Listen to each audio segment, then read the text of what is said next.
sekarang kita berada di perkarangan Mahat Tahfiz Darun Najah Hulu Langat. Alhamdulillah, hari ini kita mengerjakan ibadah yang dituntut iaitu ibadah korban, yang mana 7 ekor lembu telah ditumbangkan bermula jam lebih kurang 9 pagi, dan alhamdulillah jam 10 berjaya semua disembelih alhamdulillah, dan 3 ekor kambing dikorbankan pada hari ini. Dan tuan-tuan boleh lihat alhamdulillah semua para peserta dan sukarelawan yang mana terdiri daripada ibu bapa dan penduduk setempat bersama-sama berukhuwah untuk bergotong royong untuk mengerjakan korban yang telah dianjurkan oleh Mahat Tahfiz.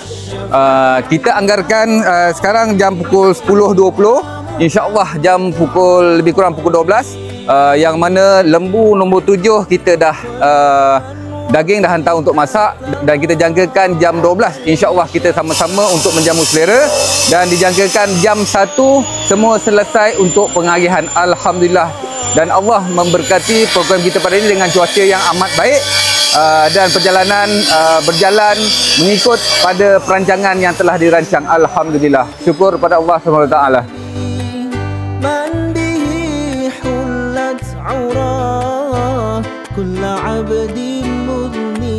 Alhamdulillah, bermula daripada pagi kita telah berkumpul dan mendengar taklimat, dan seterusnya kita telah menyembelih 7 ekor lembu, 3 ekor kambing, dan seterusnya melapah dan memotong serta membuat agihan kepada asnaf, fakir miskin, dan seterusnya pada tengah hari ini telah selesai pengagihan kepada para peserta, dan kita ada sedikit jamuan pada tengah hari ini.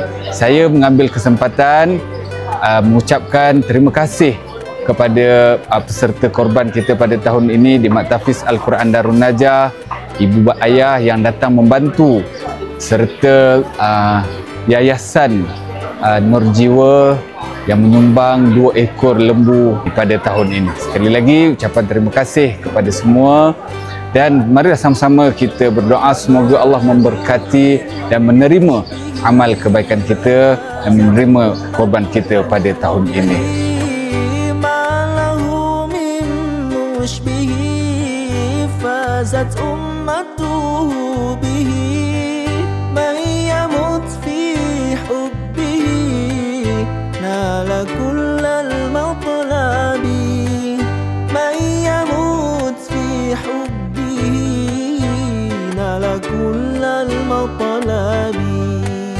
Alhamdulillah, urusan kita sembelihan dan melapah telah selesai. Jadi di hadapan kita ni sekarang ni daging-daging pun telah kita bungkus kilo-kilo, dan untuk peserta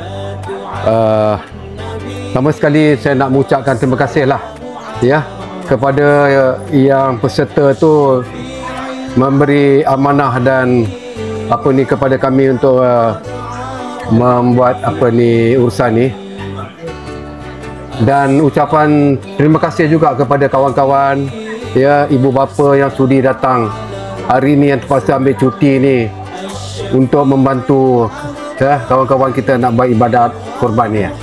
Jadi saya tanpa melengahkan masa lagi, kita nak teruskan pengagihan ni lah. Jadi saya serahkan kepada Ustaz Azman dan Jarir untuk menyampaikan agihan-agihan ni.